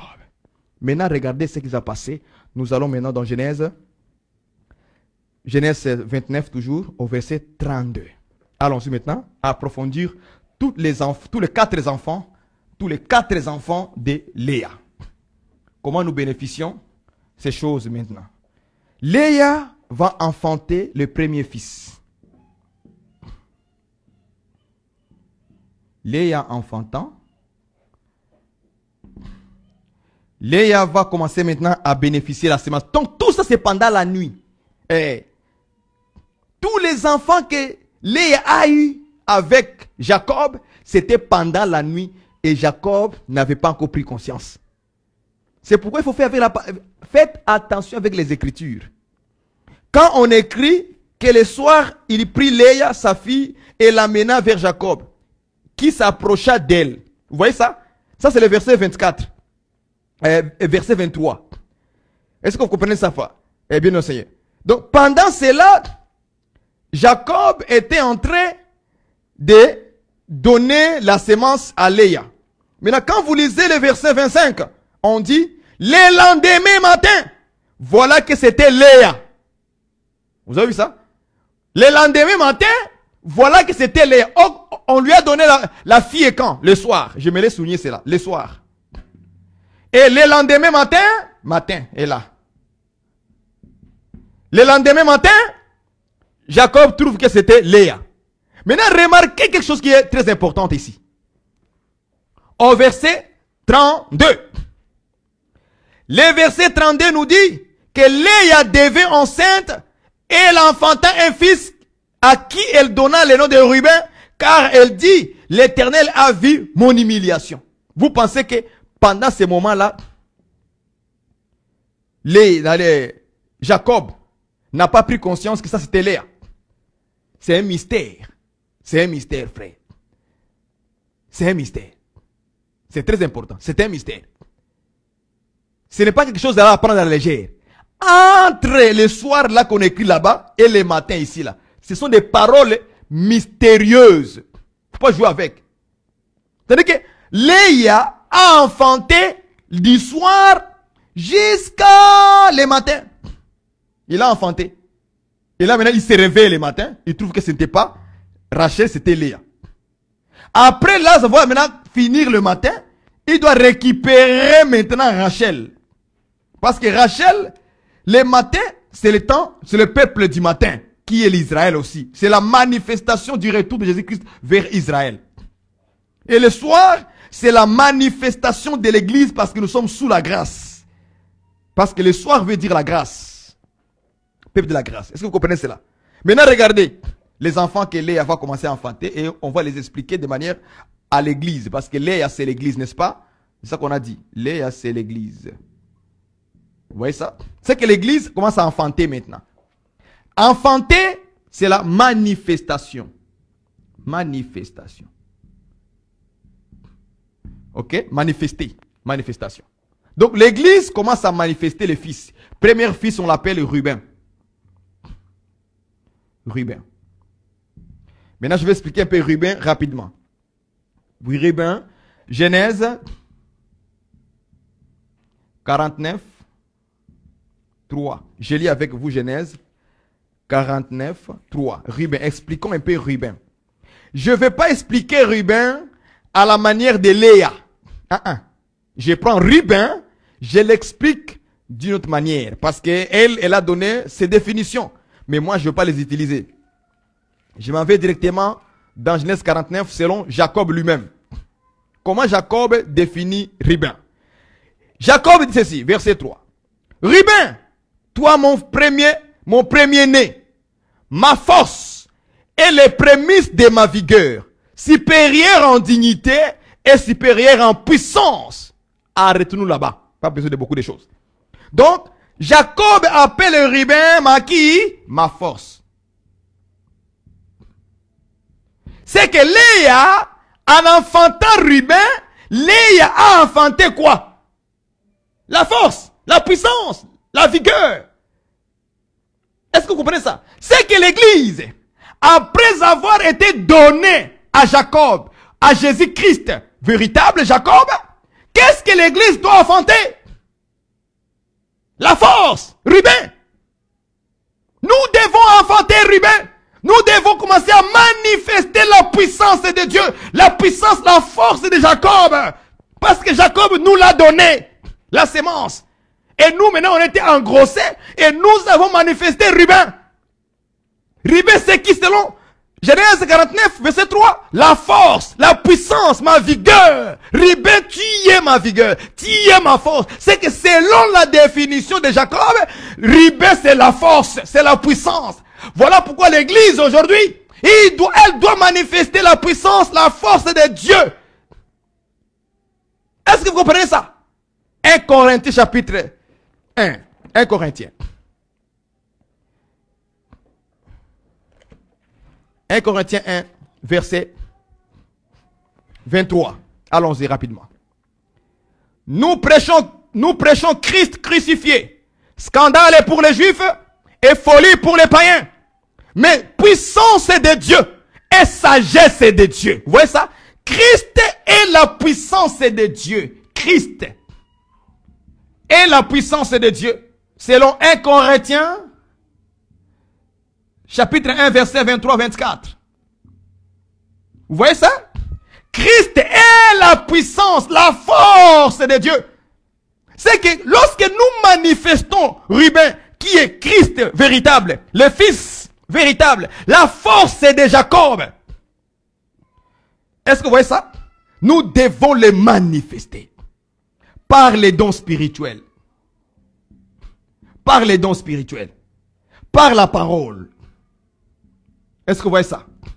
Parce que la puissance de Dieu aussi, c'est l'évangile. Est-ce que vous voyez ça? Parce que Paul a dit, l'évangile est la puissance de Dieu.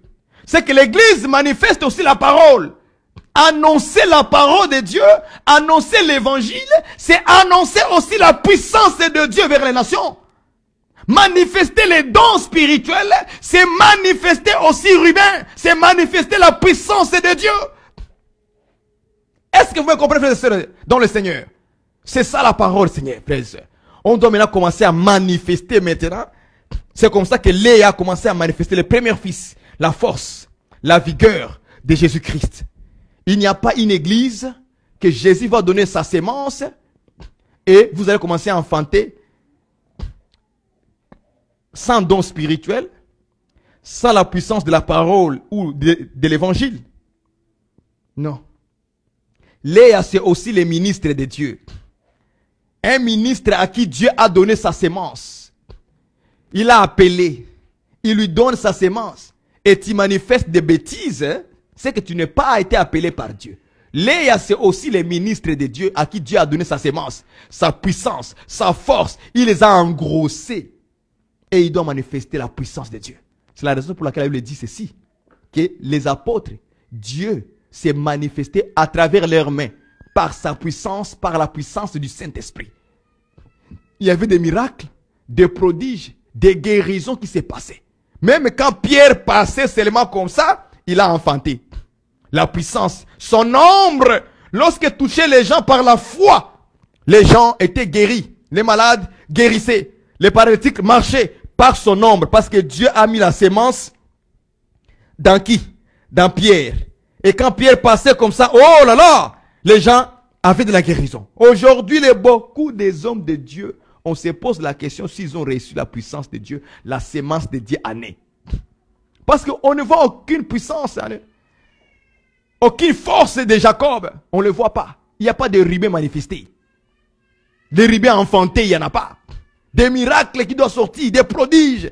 La parole doit aller avec puissance et on doit voir des guérisons spirituelles. Les gens se repentirent. Lorsque Pierre s'est mis debout, on dit 3000 personnes s'est converties. Mais nous aujourd'hui, même une petite personne simplement, c'est difficile de le faire convertir.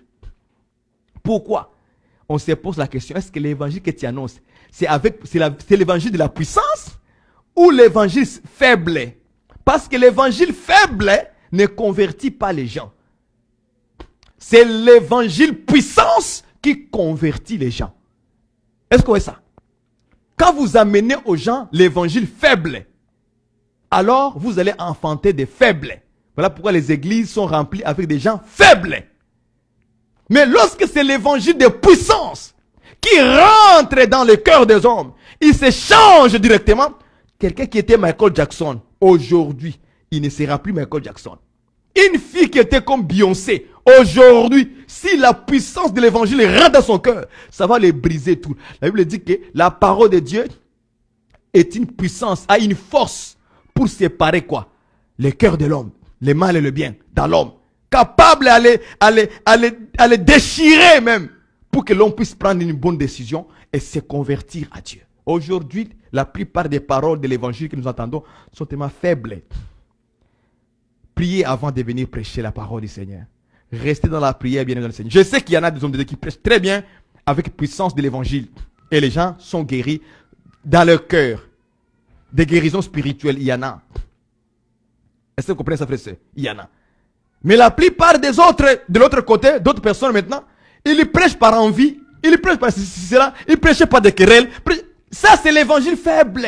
Quand vous introduisez des querelles, des disputes dans l'évangile, quand tu vas prêcher, ça n'aura pas des effets. Parce que là, tu prêches l'évangile faible. Parce que d'abord, avec Dieu, ce n'est pas d'abord prêcher qui est important. C'est d'abord toi qui amènes à prêcher. Toi qui amènes la parole. Est-ce que vous comprenez ça? C'est toi qui est important. C'est pourquoi même dans le monde, excusez-moi de parler un peu de ça. C'est pourquoi dans le monde, vous voyez les gens qui vendent des marchandises, hein, ici, là. Ils commencent d'abord à vous embellir très bien pour vous attirer d'abord. C'est d'abord l'emballage. Quand tu achètes la radio ou bien la télévision, on va t'emballer dans une boîte avec une photo là, très beau, très belle photo. Est-ce que vous voyez ça? C'est tellement beau à voir. Parce que pour eux, ils ont dit que l'emballage d'abord doit être... Et c'est la même pensée de Dieu. Donc les païens ont trouvé ça en Dieu. C'est la pensée de Dieu. L'importance d'amener la parole de Dieu, c'est d'abord l'emballage. Et beaucoup d'emballages aujourd'hui sont des emballages pourris. Maintenant, quand il vous amène la parole, il n'y a pas de puissance. La parole ne peut même pas délivrer les gens. Parce que la personne elle-même d'abord, elle vit dans le péché. Vous voyez maintenant le problème? Toi qui prêches de ne pas dérober, tu dérobes. Toi qui prêches de ne pas faire l'adultère, tu fais toi-même l'adultère. Vous voyez ça? L'emballage est comment? Pourri. Ce qui fait que quand il va commencer à parler, les femmes qui connaissent qu'on a couché avec le pasteur tel hier soir, on les connaît du cheveu jusqu'aux chevilles. Il connaît toutes les parties dans ton corps. Maintenant, quand tu commences maintenant à parler pour se convertir, répentez-vous, répentez-vous. La fille rit de toi, mon frère. La fille qui t'attend là, elle rit de toi. Un prédicateur. Tu prêches.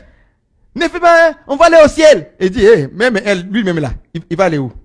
Hier soir, on a fait des choses au téléphone avec elle. Hein, mon frère, pasteur. Ce n'est pas bon de commencer à appeler comment on appelle ça, les femmes là au téléphone pour parler avec.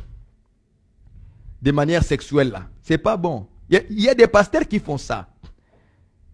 Il veut satisfaire ses besoins sexuels. Ils se permettent d'appeler les femmes. Je ne sais pas comment on les appelle les femmes là pour parler avec elles au téléphone. Vous parlez avec elles de manière en vidéo. Et puis elle est là en train de jouer devant toi. Et puis toi tu es loin là. C'est en direct en plus. Hein? C'est vraiment en direct. Elle est en train de jouer là-bas. Elle joue. Elle est en bikini. Hein? Elle est en bikini. Elle joue. Et puis toi tu es là. Oh, mon frère pasteur, et dimanche, tu vas les prêcher avec ça. Tu crois vraiment que la puissance de l'évangile va se manifester le dimanche quand tu vas les prêcher? Tu crois vraiment que ça va se passer comme ça? Petit vraiment réfléchir un petit peu avant d'aller se présenter devant le peuple de Dieu le dimanche. Le samedi, tu as passé à regarder comment on les appelle encore ces filles-là? C'est pas ces scotters, c'est pas scotnini là, des choses comme ça là. Les prostituées là. Tu as passé le temps à les regarder, comment ils dansent, comment elles jouent sur son lit, hein, en direct. Tu as payé ton argent, ta carte bancaire de Visa, tu as payé ton $20, 20 €, juste passer pendant une heure, au lieu de passer dans la parole, dans la prière, en train de dire, Seigneur, révèle-moi ta parole. Seigneur, que cette parole puisse toucher le cœur des gens. Lorsque je vais me lever, Seigneur, que ce soit le Saint-Esprit qui les touche, qui les parle. Mais toi, tu as passé avec ton téléphone, ta tablette, ton ordinateur, en train de regarder le Scott Gore. Comment elle est en train de s'embobiner dans la poussière. Embobiner dans le péché. Et toi, tes yeux sont en train de regarder, tu te réjouis. Jusqu'au point où les robinets qui est dans ton cour ou dans ta maison, les robinets vont commencer à couler de l'eau. Hein? Vous voyez ça? Pourquoi? Parce que tu regardais quelque chose qui était impur, bien sûr. Et ça t'a excité. Et quand ça fait cela, les robinets qui est dans ton cour ou dans ta maison vont commencer à couler de l'eau. Et le dimanche, le pasteur vient. Alléluia! Souvent, il faut faire là. C'est faux, c'est du mensonge du diable. Faites attention, frère. Si tu veux avoir une puissance de Dieu qui va délivrer des gens, il faut que tu puisses te discipliner dans ta vie. C'est un conseil que je vous donne. Tu veux voir des miracles, des prodiges, manifester Ruben, la puissance, Christ, puissance de Dieu, l'évangile, puissance de Dieu, les dons spirituels. Il faut te consacrer toi-même d'abord dans la parole, dans la prière, que tu oublies d'abord tous les aspects du péché. Tu le mets à côté. Il faut que tu marches bien avec ta femme à la maison. Tu ne peux pas te bagarrer avec ta femme à la maison. Vous ne vous entendez pas à la maison. Et tu viens prêcher devant l'église. Aimez-nous les uns les autres. Mais à la maison, tu méprises ta femme. Tu l'insultes, tu lui parles mal. Ça ne peut jamais fonctionner avec Dieu. C'est ça la chose qui tue l'évangile. C'est ça. C'est ça. C'est le péché. Ça tue la force en toi. Tu seras comme quelqu'un qui prêche, mais qui prêche en vain. Dieu ne t'accompagne même pas. Parce que quand tu prêches, il faut que Dieu accompagne ta parole parce qu'il sait c'est un homme saint. Je saute rapidement. On n'a pas le temps, je saute. C'est lui qui écoute qu'il écoute. C'est lui qui va suivre, il suit. Les gens comme ça, quand on leur parle, ils ne veulent pas écouter. Je m'en vais. Deuxième fils, c'était qui? Siméon. Deuxième fils, c'est Siméon. Il va enfanter Siméon. Genèse. Rapidement, Genèse 49, 05. comment on définit Siméon. Genèse 49, verset 5. Comment on définit Siméon? Siméon et Lévi sont frères. Leurs glaives sont des instruments de violence. Point. Arrêtons-nous là-bas. Donc je prends seulement l'écriture. Siméon et Lévi sont frères. Siméon et Lévi sont comment? Frères. Écoutez, donc Siméon c'est un frère. Est-ce que vous voyez ça? Donc Siméon, prenons ça, Siméon comme frère. Selon Jésus-Christ, dans le livre de Luc 8, 21. Luc 8, 21. Expliquons frère selon Jésus. Luc 8, 21. Expliquons ce que signifie frère selon la pensée de Jésus. 8, 21. Je lis avec vous au nom du Seigneur. Mais il répondit, ma mère et mes frères, ce sont ceux qui écoutent la parole de Dieu et qui la mettent en pratique. Vous voyez comment Jésus définit frère? Un frère. Il dit un frère, c'est celui qui écoute la parole de Dieu et qui la met en pratique. C'est que Siméon, c'est un pratiquant de la parole.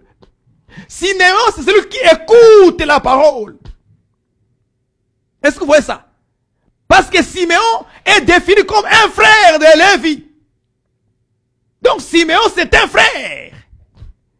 Mais selon Jésus, un frère, c'est celui qui écoute la parole et qui la met en pratique. C'est que tu es un Siméon.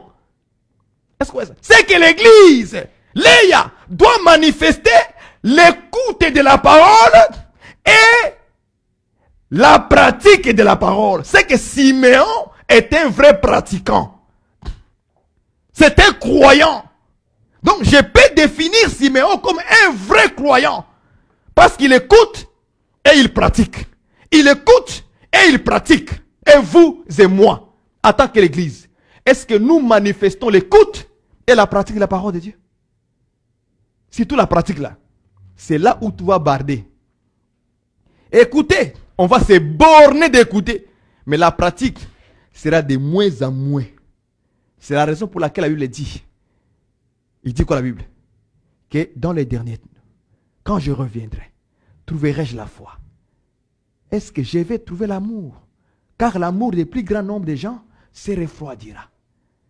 Or, pour avoir le vrai amour, il faut pratiquer. Pour avoir la vraie foi, il faut pratiquer. Il faut pratiquer. Siméon, c'est un frère. Ce sont les frères. Est l'un des frères. Siméon. Mais quand on parle des frères, on nous dit que c'est celui qui écoute et qui pratique. Donc tu es un frère. C'est que tu es Siméon. Donc l'église doit aussi enfanter Siméon.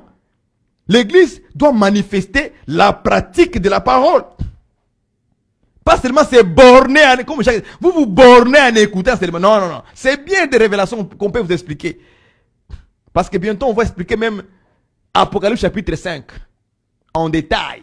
On prendra toute une semaine, verset par verset. Apocalypse 12. La femme qui est en grosse. On va expliquer ça, frère. Parce qu'il y a beaucoup de faussetés qui se sont rentrées dans les fausses interprétations. On va détailler ça, frère. Ah, Dieu, permets-moi, donne-moi le temps, frère. Papa, donne-moi le temps, papa. Donc, on doit manifester Siméon, qui est l'écoute de la parole et la pratique. On saute rapidement. Ce n'est pas seulement se réjouir de la puissance de Dieu, non. On ne se réjouit pas seulement de la puissance de Dieu, qui est Ruben. Il faut aussi se réjouir aussi de la manifestation de la pratique de la parole de Dieu aussi dans notre vie. Quand tu écoutes la parole comme aujourd'hui, continue à mettre cela en pratique aussi. Là, tu as enfanté Siméon. Là, il y a eu la manifestation de l'œuvre, des œuvres de Dieu maintenant dans ta vie. Nous avons le troisième fils qui était Lévi. Lévi. Je vais expliquer Lévi comme étant Deutéronome 33 comme Moïse l'a dit. Deutéronome 33 verset 8. Lisons ça. Je vais le définir comme Moïse l'a fait. Deutéronome. Allons-y rapidement. Deutéronome.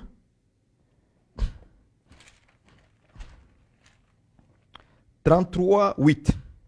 Sur Lévi, il dit, les Tumim et les Urim ont été confiés à un homme saint. » C'est comme ça que Moïse, lui, il définit Lévi. Lévi, c'était un homme saint.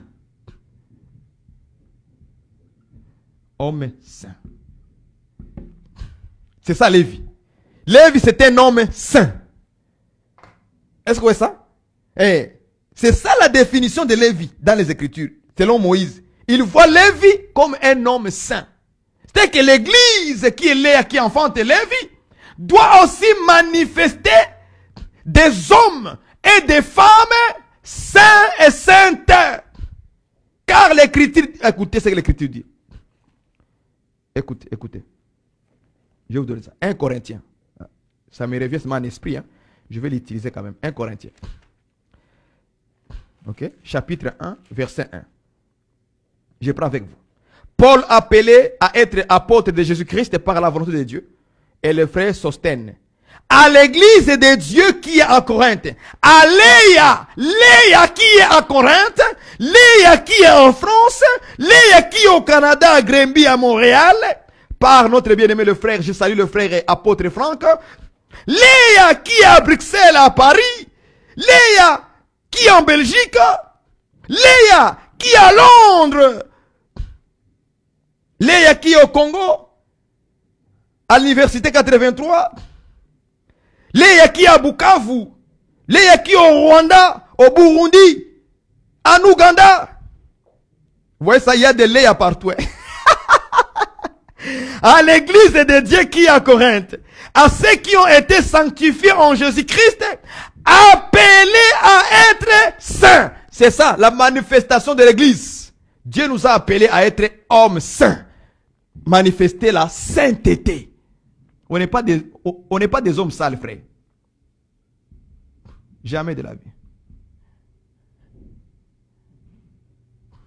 Sainteté.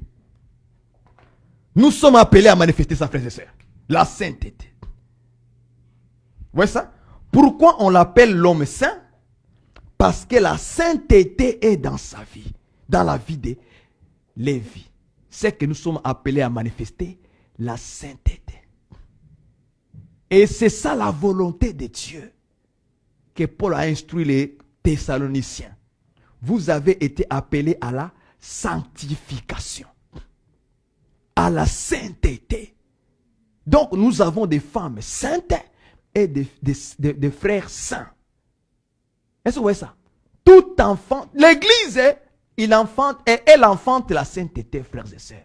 Si dans votre église, vous n'arrivez pas à enfanter la sainteté, mais qu'est-ce que vous faites? Vous faites quoi? Vous faites quoi? Manifester ça aussi, frère. C'est aussi notre manifestation. La sainteté fait partie de notre nature. La nature une vraie église. La Bible dit que, Ephésiens, allons-y. L'église Léa qui sera prise. Ephésiens 5, je crois. Verset 26. Je vais aller de manière rapidement, je vais voir ça. 26. Non. Je ne suis pas là-bas, je suis dans Galates. Oh mon Dieu. Je prends Ephésiens 5, 26. 5 au 26, il dit, je commence au verset 25. Marie, aimez vos femmes, comme Christ a aimé l'église, et s'est livré lui-même pour elle, afin de la sanctifier par la parole, après l'avoir purifiée par le baptême d'eau, afin de faire paraître devant lui cette église glorieuse, sans tache, ni ride, ni rien de semblable, mais, écoutez, mais sainte et irréprochable. Donc Jésus a fait que l'église puisse apparaître comment? Sainte. Ouais, ça veut dire que la sainteté fait partie de notre nature, de l'enfantement que nous devons faire. Quand on vous regarde, on voit les hommes saints, les femmes saintes. D'ailleurs, je vais commencer à vous appeler comme ça. Wani, ma sœur sainte. Thérèse, ma sœur sainte. Kersly, ma sœur sainte. Caroline, ma sœur sainte. Les frères aussi, mes frères saints, les hommes saints. C'est notre nature. C'est pourquoi Paul a confirmé, ce n'est pas un péché d'appeler quelqu'un homme saint. Servante de Dieu. Une servante sainte. Non, c'est pas mauvais. Ça fait partie de notre langage. Parce que Lévi, on l'a appelé homme saint. Nous devons manifester, enfanter aussi Lévi, qui est l'homme saint. Manifester la sainteté, notre nature, notre appellation. Sainteté. Prenons Judas. Prenons Judas. En tout cas, si vous comprenez ça comme ça, bon, je ne sais pas. Hein. Moi, je vais commencer à marcher tout. Ma vie, mon comportement, est-ce que les comportements que j'ai affichés envers mon mari, est-ce que c'est un comportement d'une femme sainte? Le comportement que j'ai manifesté envers ma femme, est-ce que c'est un comportement d'un homme saint? Non. Oui, c'est ça. Envers mes frères, envers ma soeur, envers mon pasteur, l'homme de Dieu. Est-ce que je me suis comporté comme un frère saint envers ma soeur? Envers mon frère? Est-ce que je suis sainte envers mon frère? Non. Ça, ce n'est pas la bonne manière des saints de se comporter. Nous avons été appelés à être saints, selon 1 Corinthiens 1, verset 2. L'Église est appelée à être saint. Et Jésus a purifié, sanctifié l'Église pour qu'il ne puisse pas trouver des tâches, mais qu'elle puisse apparaître devant lui sainte. Ah! Donc la sainteté, c'est notre nature. Depuis aujourd'hui, là, je prends la décision de tout vérifier de ma vie. C'est comme ça qu'il faut faire. C'est un conseil que je vous donne.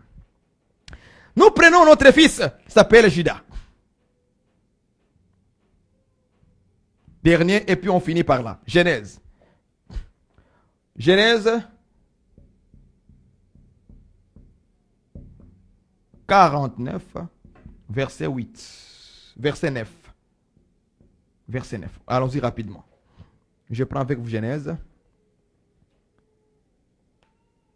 Pour finir, et après on va clôturer.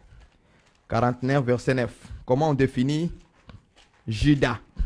Je vous ai dit que moi, je ne définis pas les enfants de Rachel, de Léa, comme Léa a fait. Non.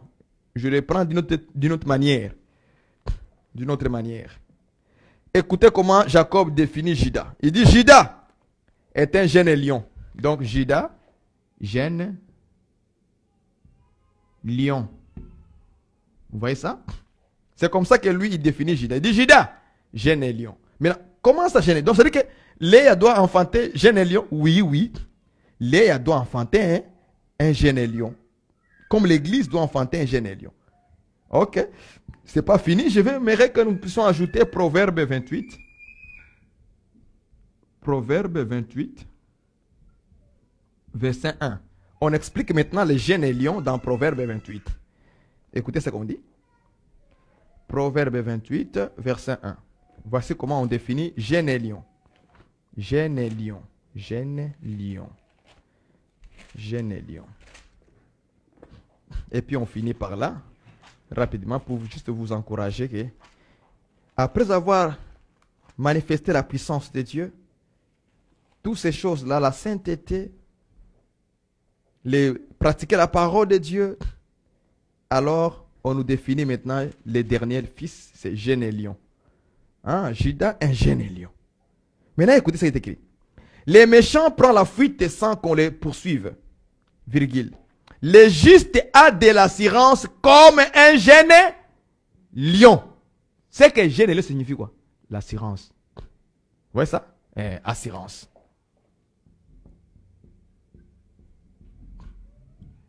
Vous voyez ça?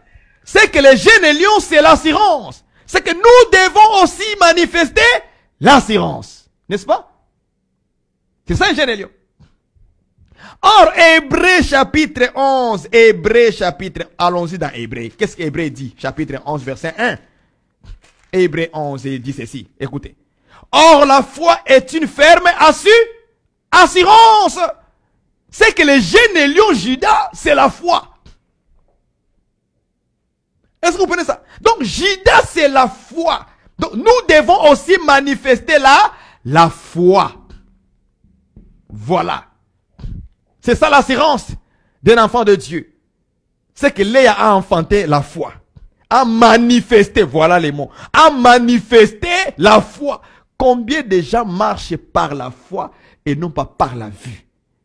Combien de gens, quand ils sont avec Dieu, ils sont assurés comme un jeune lion, comme Judas. Ils sont assurés.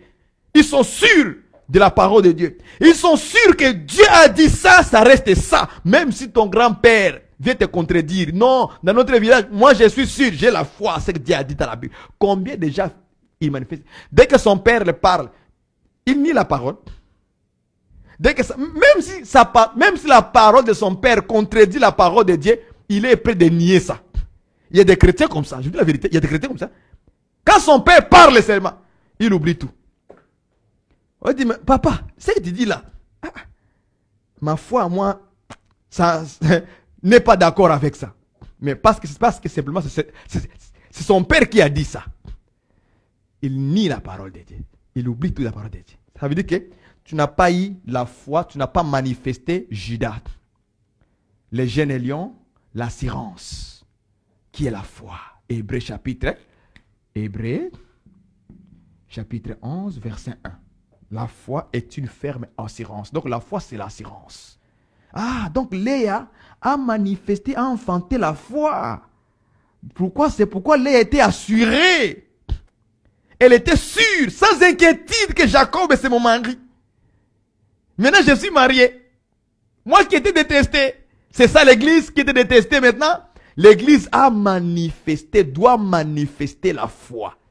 C'est pourquoi quand Pierre était en prison, les disciples ont prié, l'ange est allé délivrer Pierre. Par quoi? Parce qu'ils avaient la foi en Dieu. C'est ça, Hébreux chapitre 11, verset 6. C'est lui qui croit en Dieu. Tu auras la foi en Dieu. Et tu auras la récompense. Il est agréable. N'est-ce pas? Je vais lire ça pour finir. Et puis on va partir. Parce que je vais prendre route. Verset 6. Hébreux 11, 6. Or, sans la foi, il est impossible de lui être agréable. Car il faut que celui qui s'approche de Dieu croit que Dieu existe et qu'il est le rémunérateur de ce qu'il... Vous voyez? Or, sans la foi, il est impossible de lui être comment? Agréable. C'est que si tu veux être agréable, il faut faire quoi? Il faut avoir la foi. C'est que quand la femme Léa enfante Judas, c'est parce qu'elle a la foi. C'est que la femme est là être comment? Agréée. C'est qui vont aller au ciel. C'est ceux qui sont agréables à Dieu. Est-ce que vous voyez ça? Et ils peuvent maintenant rester avec Jacob. Léa est restée avec Jacob parce qu'elle était assurée. Elle avait la foi. Elle était devenue agréable à Jacob. Nous aussi, si un jour on va voir le Seigneur et être avec lui pour toujours, il faut maintenant que nous exerçons ce qu'on appelle la foi. Parce que c'est avec ça qu'on peut maintenant compléter, être agréable. L'agréabilité. Que Dieu vous bénisse et qu'il ajoute encore en vous beaucoup de connaissances et de la parole que nous avons donnée aujourd'hui. S'il y a eu quelque chose qui a rentré qui n'était pas correct, n'hésitez pas. Écrivez-moi et on va en parler. Peut-être que tu as raison. On pourra rectifier cela dans les prochaines vidéos. Que Dieu vous bénisse, on va prier. Éternel Dieu, Père de gloire, que tout ce que nous avons dit aujourd'hui, Père, que tu puisses encore une fois fortifier tes enfants et nous-mêmes aussi également. Et tous les serviteurs de Dieu qui nous ont écoutés. Sois béni, Seigneur Jésus-Christ. Amen. Que Dieu vous bénisse, bien-aimés. Je vous aime tous. Gros bisous.